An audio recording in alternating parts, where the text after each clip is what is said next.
Ассалаумағалейкум құрметті көрермен. Егер жаңалықтарды алғашқылар қатарында білгіңіз келсе, арнамыздағы подписывайтесь және де бір ғана лайк түймесін басып, видеоны соңына дейін тамашалаңыз. 2023 жылдың 1 наурызынан бастап автомобиль көлігі туралы заңның еңгілістер мен өзгерістер күшіне енеді. Заңға азаматтардың жекеленген санаттары үшін қоғамдық көлікте жеңілдікпенен жүруге қатысты қауіпті түзетулер өзгертіледі.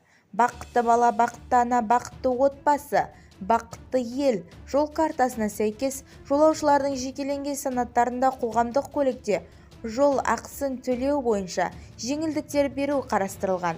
Қала маңындағы қатысатын көліктерге алтын алқа, күміс алқалар менен наградталған бұрын батыр ана атанған ағын, сондай-ақ бірінші және екінші дәрежелі ана даңқы ордендерімен наградталған көп балалы аналар тегін жүреді. Сондай-ақ бір топ мүгедектігі бар адамдарға да қоғамдық көлікте жүру тегін. Ал 15-18 жас аралығындағы балдарға билет құны 50%-ға кемейтіріледі. Бұған дейін бұл жеңілдіктер 7 жастан 15 жасқа дейін балдарға пайдаланылып келді. Бізді тамашалауды жалғастырыңыз және достарыңызға бөлісуді ұмытпаңыздар.